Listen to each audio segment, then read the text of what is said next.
Okay, hello everyone. I'm going to be giving a history lesson, so everybody is going to get some sleep. I want it to be very clear that I did not organize this particular event. Maggie Sargent did, all right? And she did last year also, okay? I did it for those 10 years, but anyway. Okay, so I'm a better writer than a speaker, so I'm going to read my remarks. But this is a bit of a history lesson, but history is important. We have to know where we came from, right?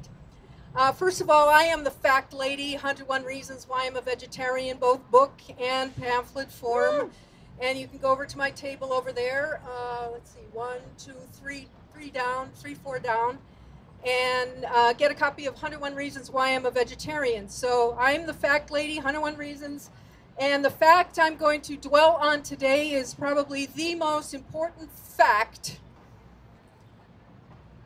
of all time. No less.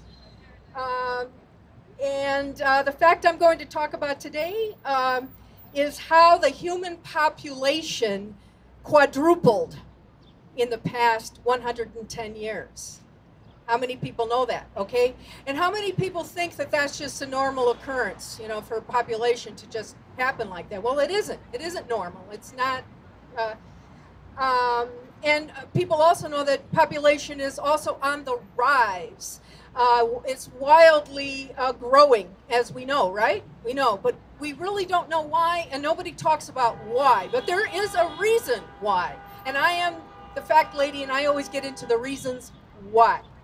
All right, how did this happen? How did we go from 1.6 billion people, 1.6 billion, in 1909 to 7 billion today? How'd that happen? You know, it didn't just happen on its own.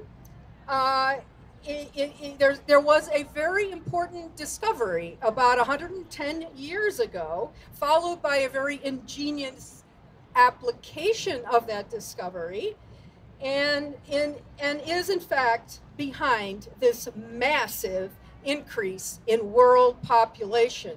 People don't talk about it too much. Okay, so about 110 years ago, man learned how to extract nitrogen from thin air and convert it into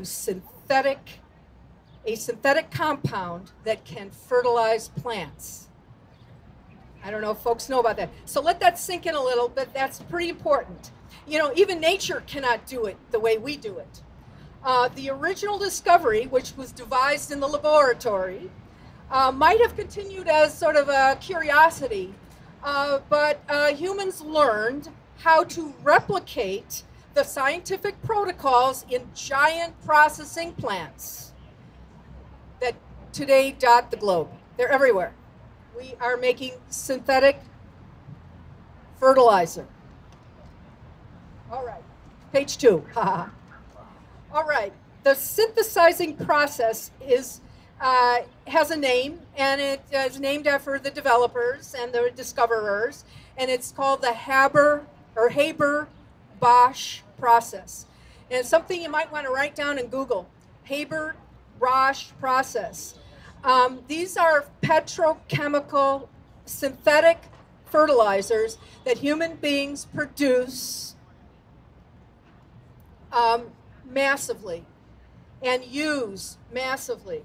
Nature, for your information, all on its own can do this, but the process is somewhat haphazard. There has to be certain conditions in nature, and it is at a slower pace, but we can do it on command in our factories.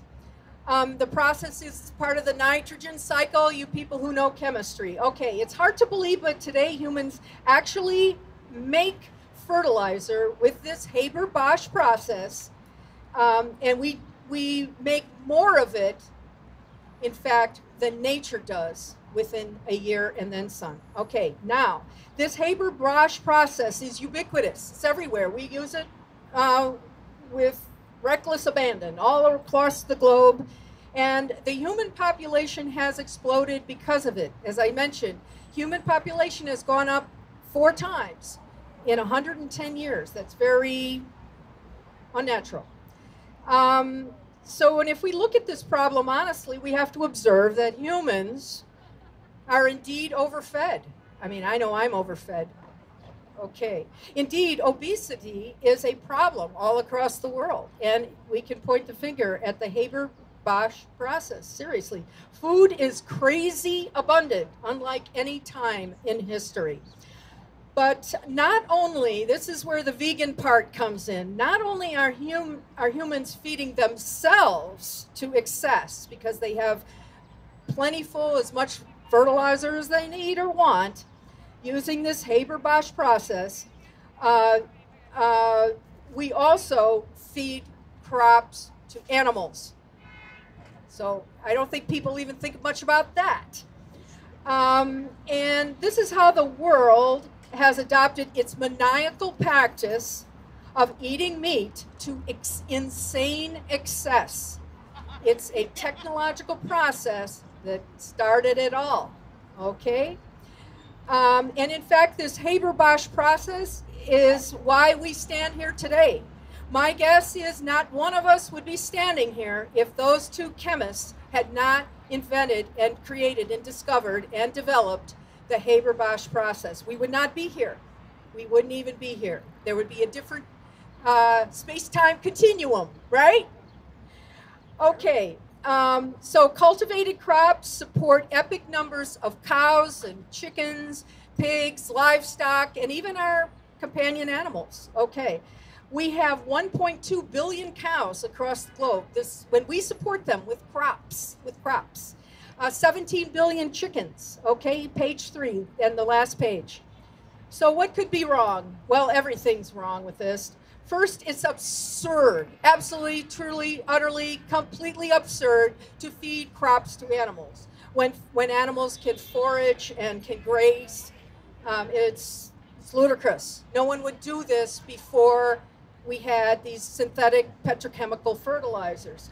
Now, the glut of nitrogen from this process brings into this world, you know, a huge overpopulation of human beings. We're 7 billion people now and growing, human overpopulation, but this is only part of the catastrophe. The other part is that very fertilizer, not only does the fertilizer allow a burgeoning human population, but the fertilizer itself is poisonous to the environment. Absolutely, utterly, totally poisonous to the environment, to the air, to the land, and to the water. And I want folks to come over and talk to me more about this. I'm going to, cut it short here. We're pressed for time a bit, no problem. But I will say that with this glut of nitrogen petrochemical fertilizers produced worldwide,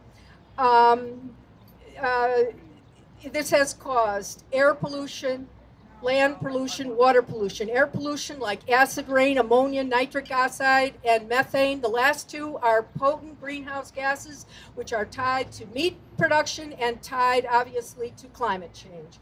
Land pollution, toxic runoff, mass die-off of native plants, forest acidification.